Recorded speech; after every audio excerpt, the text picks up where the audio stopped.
I'm glad that you all are here with us on our very first and exciting day of remote meeting for Opera for Educators. In just a moment, we're going to have Nandani Sinha talk to us about math and music.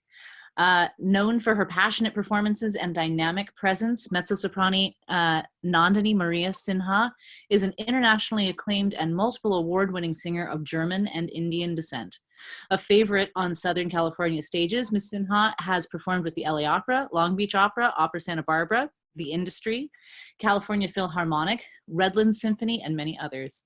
In recent seasons, Ms. Sinha appeared on stage as Lily and Our Lady in Golden by famed Hollywood film producer Nathan Wong. She created the role of Nettie in Brooke DeRosa's Gunfight at the Not So Okay Saloon, Producers Award and Best of Hollywood Fringe Festival Award winner, and appeared as Ella in Dick's Romance Sonambulo, a flamenco opera.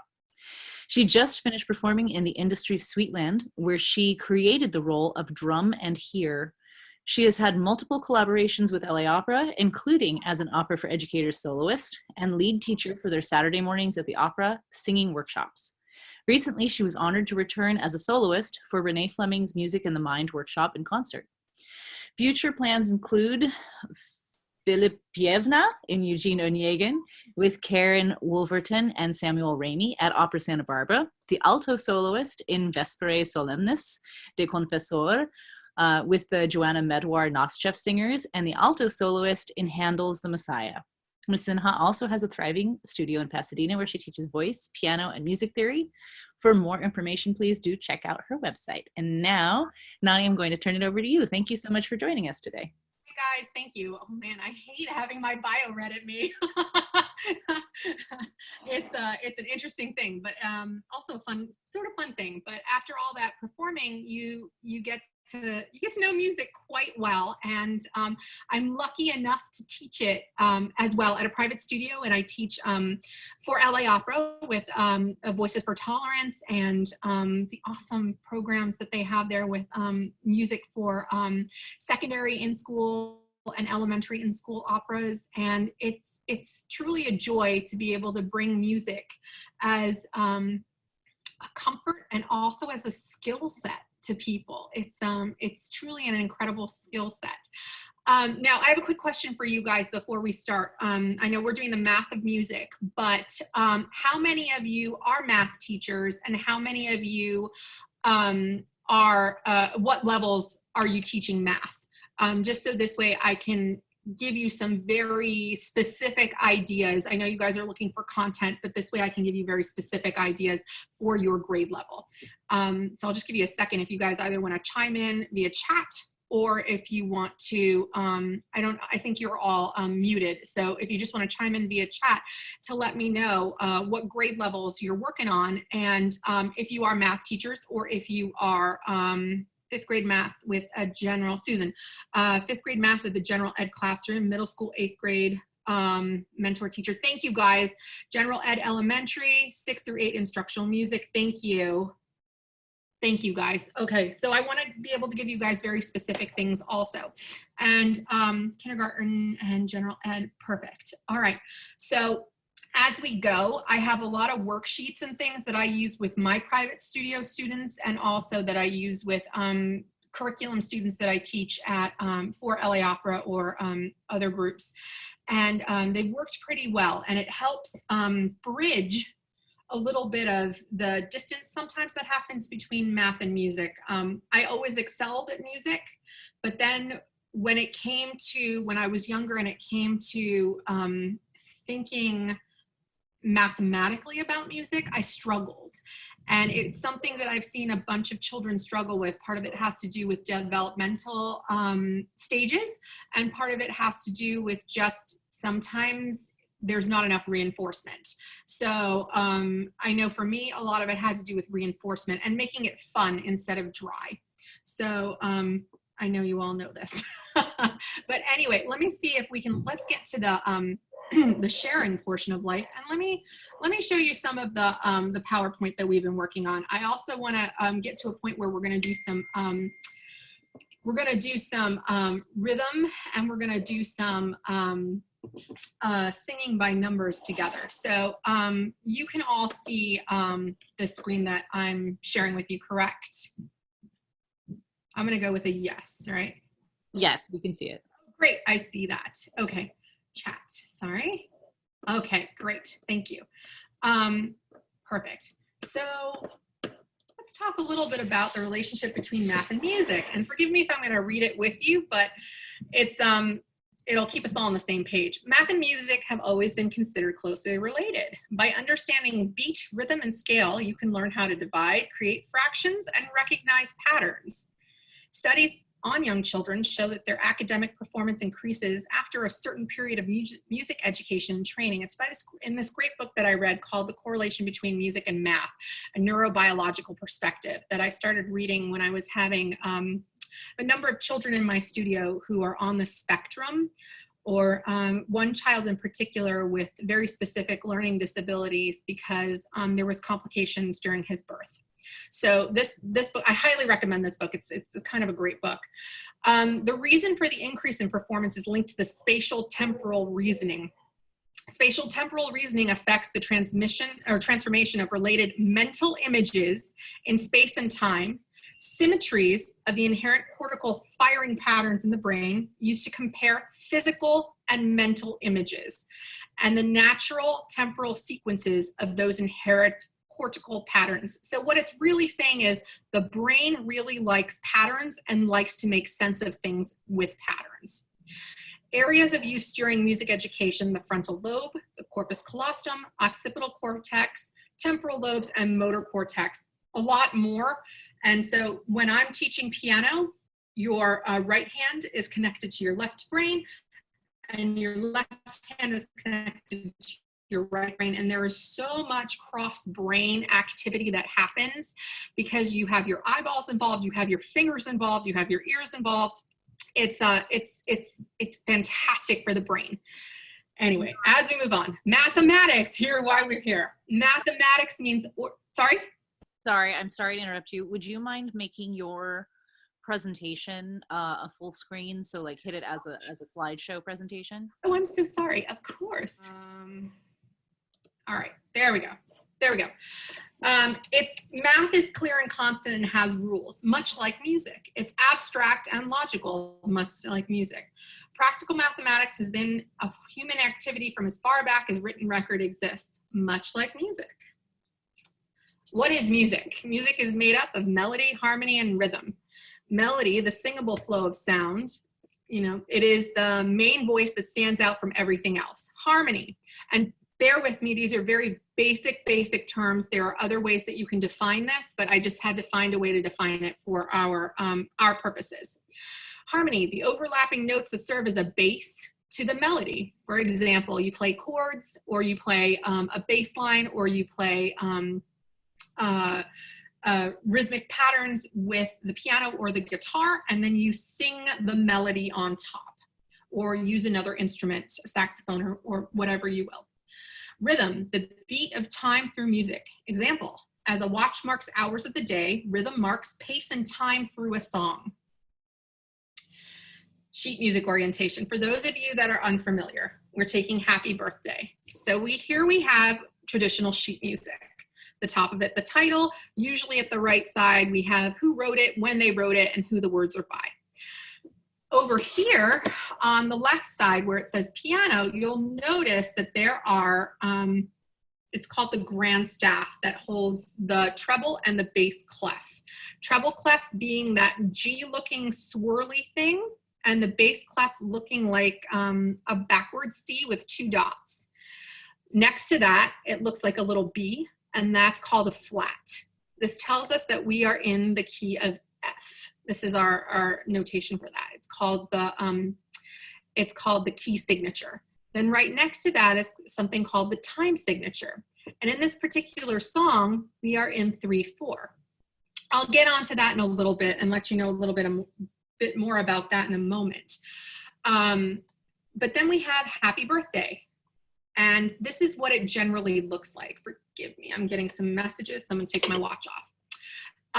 You'll see the bass is on the bottom, usually played with the right hand, treble, and the left hand played with, bass played with left, treble played with right hand. So that being said, this is generally what sheet music looks like. I'm going to take us to another slide that kind of points everything out again, but just familiarizing yourself, if you're not aware of what we're looking at when we look at music, this is what it is. All right, so now we're going to talk about notes and how we express notes. A musical note can be expressed as a pitch name, C, D, E, F, G, A, B, C. Frequency, which is how it vibrates per second, the amount of time it vibrates to hit your ear in air per second, and those are measured in hertz. Or we can measure it in ratios, because every single one of these notes has a frequency that travels. It's a sine wave that you would see, and the frequency of them depends on where they are in space. So for example, middle A, A4, if you look at a keyboard, the C in front of you, middle C in front of you, is called C4. If you go to the A above that, which is 1, 2, 3, 4, 5, 6 notes above, that's called A4. A4 always is at 440 hertz. It's a constant. If you want to go an octave above, octave meaning 8 notes above, the frequency is doubled. So then it becomes 880 and you have an A5. So that's just a little bit about, we'll get into the ratios of music in a second. Please let me know if you have any questions as I'm going, but I just want to leave it there for the moment. Music breakdown, how do we break down music? Pitches, scales, rhythm, and time signature is what we're going to be talking about today. And all of these things I want to give you ways of utilizing in the classroom.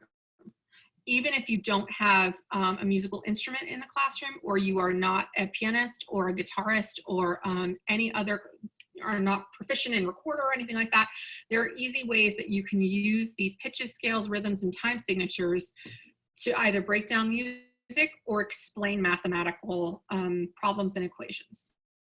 All right, we're going to get into scales and arpeggios. This is what I mean when I say scales and arpeggios. A scale, C, D, E, F, G, A, B, C. Those are 8 different notes. You'll notice we start on C, we end on C. So that's our octave, right? And then below, you'll notice we can go C, D, E, F, G, A, B, C, D, E, F, G, A, B, C. So we can go even higher, right? So that's 2 octaves. Major scales on sheet music. These are at the bottom of your screen. You're going to notice that that's the keyboard that I was talking about. 1, 2, 3, 4, 5, 6, 7, 8 goes with the scale at the top, right? And then again, if you play guitar, the tab at the bottom. And these steps are made up of different tones or semitones. So between your first note and your second note on a scale, it's always a whole step, meaning that there's a white key and a black key. So there's always a whole step there. The next step between 2 and 3, again, a whole step because you have a white key and a black key. Then between 3 and 4, you have a half step because there is no black key. There are 2 places on the piano where there are no black keys. And that's between 3 and 4 and 7 and 8. As we're going along, 4 to 5, whole step, 5 to 6, whole step, 6 to 7, whole step, 7 to 8, half step. And that's how you build a major scale in music. If we're going to get into the major scales, talking about tones and semitones, that's the same thing as whole steps and half steps. And I put this here just as a reference for you guys if you need it. I know we've been sharing our PowerPoints and stuff, so I just put this here as a reference. This is not anything that you really need to worry about right now, but C, D, E, F, G, A, B, all of our different scales and how to make a major scale out of it. Intervals in the scales.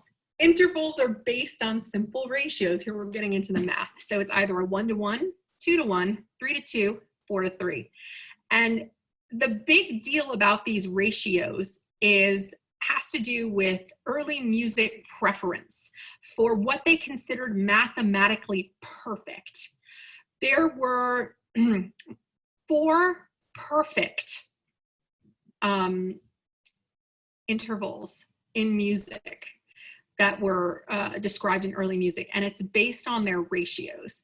And these are perfect unison, 1-to-1, perfect octave, 2-to-1, perfect fourth, 3-to-2, perfect fifth, 4-to-3.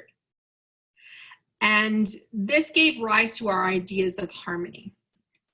Now, as we go, here's our ratios and scales. Octave, 2-to-1, perfect fifth, 3-to-2, perfect fourth, 4-to-3, major third, 5-to-4, minor sixth, 8-to-5, minor third, 5-to-3, and tritone, 64-to-45. These are our ratios for creating these intervals. So something that I have some of my students who are interested in sound frequency and science, this is the frequency of sound, I have them create tables and patterns based on, if I give you this pitch, how can you get to the next pitch based on these intervals and based on these ratios. So this is something that I have a couple of kids who really love the science of sound. And so if I give them A440 on the piano and I say your A4 is A440, I would like you to find either an octave or a perfect fifth. And on the right side of your screen is some of the math on how to do that. So we would, again, use fractions, which will get us anywhere. And this is a kind of advanced, but also a really fun brain teaser on how to figure out the ratios and the frequencies of music. So this is something maybe for some older kids or kids who have a real interest in sound frequency. So there is a little video that I would like to play for you. Oops, sorry. Ugh. But we'll get into that in a minute. First thing I want to talk about is Pythagoras. Pythagoras, he was the guy with the square and the hypotenuse is equal to the sum of the square on the other two sides, that a squared plus b squared equals c squared. And the interesting thing about Pythagoras is that I think today we would call him a mathematician instead of a philosopher. And these are just some fun facts about him, just for you guys, for your own information, for fun, that I got off of Fun Wikipedia and some other places.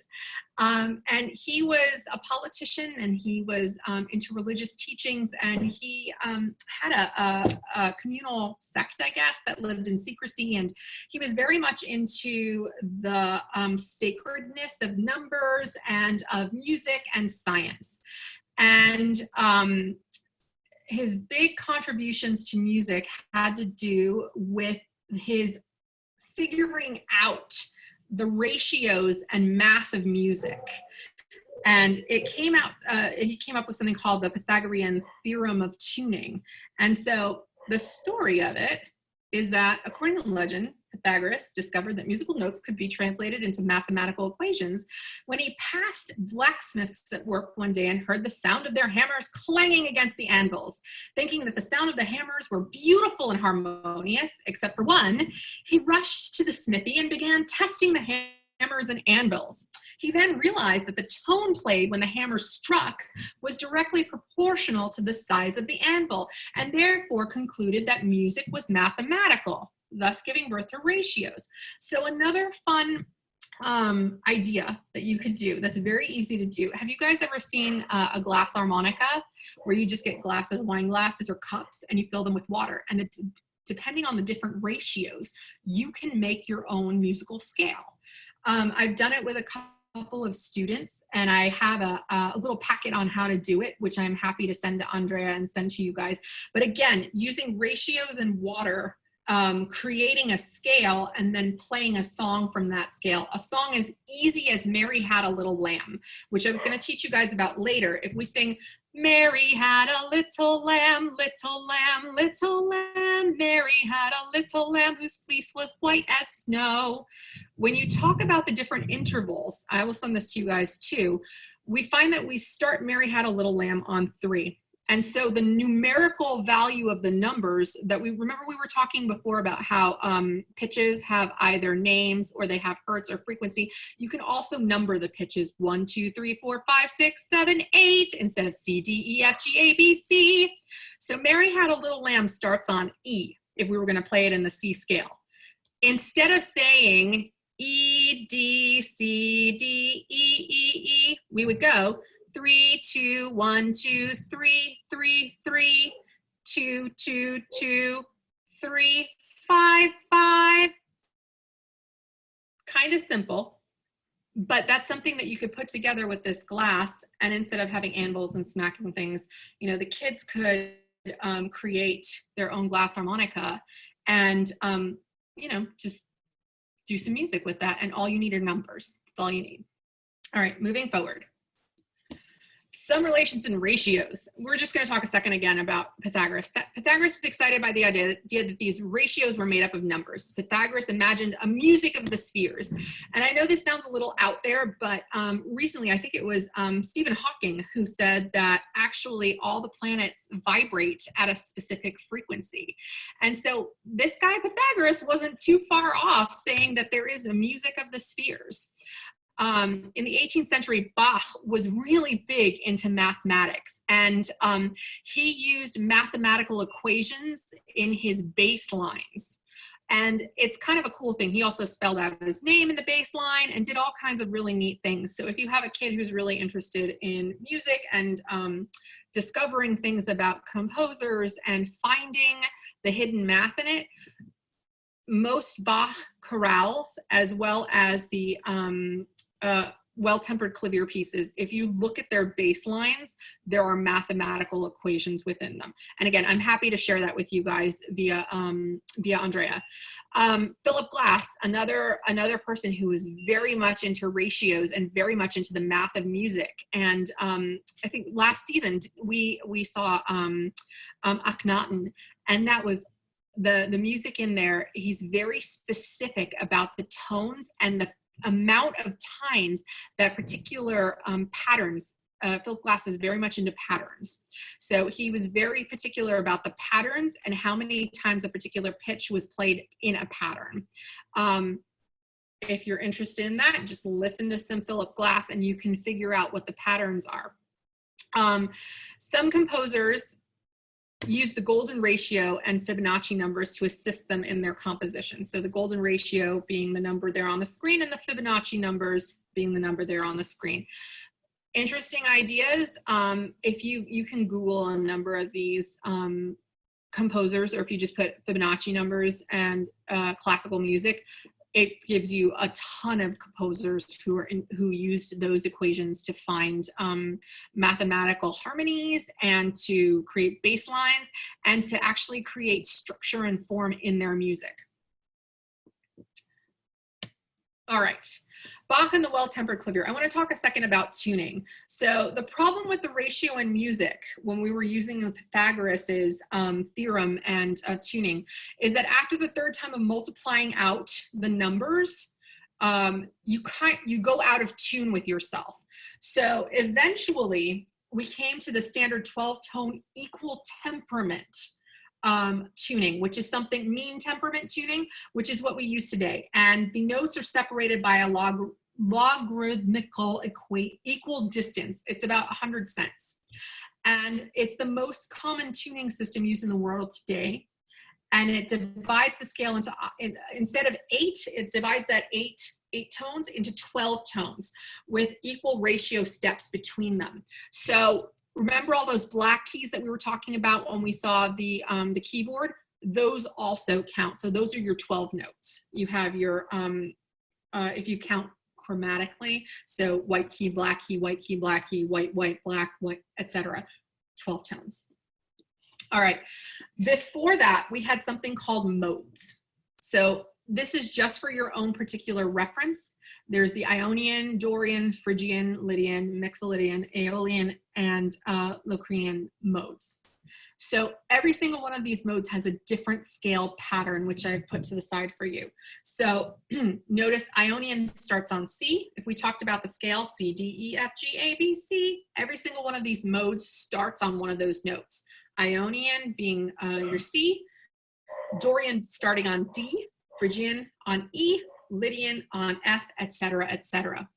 If you get a chance and you have either a guitar or a piano and you feel comfortable, you can either play these out and you can hear them. And you'll notice we use a lot of these modes in different different styles of music. So it's kind of neat. And looking at the ratio of the scale patterns, whole tones and half tones, it's kind of interesting for a kid to puzzle out what makes it special. And that's generally a self-directed sort of play and watch sort of situation that I've encountered. All right, moving on. Circle of fifths. This is another part of math and music. Why can't we just, if I have a song and I'm going along and I'm playing in C, why can't I just keep it in C? Well, because a number of reasons. One, sometimes it gets boring, or two, sometimes the emotion of the song amps up. Think about what's the most recently, children have been wandering around my studio trying to sing Let It Go. And if you know the song Let It Go, toward the end of it, it gets even more heightened and she has a key change and she goes even higher, right, in the song. And so every single one of these songs has something called a pivot chord in it, where you can change to a different key and you can go a key higher. So instead of stopping the song, you pivot on a particular note and that'll take you to a new key. And so that being said, that's why, one of the reasons why the circle of fifths is very, very, very important.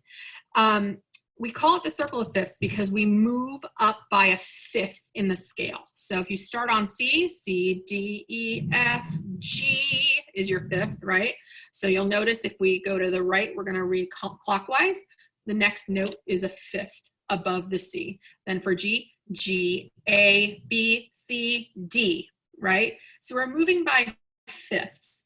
If you, it also gives you the sharps and flats of the key. I leave this here for your reference, but an interesting thing that I like to do with my kids when we're doing some theory and we're doing some math is I ask them to transpose their music. So take Happy Birthday, for example, transpose it all up a fifth.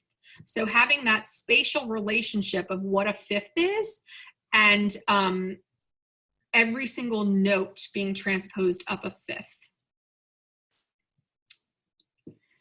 All right, so the theorem of the circle of fifths came from Pythagoras. Again, linking it back to him. Rhythm, let's get into some rhythm. Rhythm measures time, measures the space between two bar lines on the staff, which represents the division of time by which air and movement of music are regulated. When you play a few different notes together, you even repeat the same note on an instrument, you create something called rhythm. So you guys have all heard of like a bass line or something like that. Sometimes it's the same note and it'll create a rhythm. All right, rhythm charts. Now, these are all here for your perusal. Whole notes and their rests and how many beats each of them get. This is a little bit of a different chart that I use when I talk to kids about who have trouble spatially understanding whole, half, quarter, eighth, and 16th. We talk about it like a pizza pie or whatever kind of pie you want. And the whole pie being a whole note, 4 beats. And if you half that pie, you get a half note, quarter, eighth, 16th. So just some spatial ideas of what the fractions of each of these notes are. And this is a worksheet from one of my kids that I had, fraction bars, drawing notes and fraction symbols in the box. And what does a whole note represent? What does it represent in a fraction? And what does it represent in a whole number? And then drawing it all out so they all can see. Counting methods. So I put all the different counting methods up here for you guys. I'm usually a metric counter.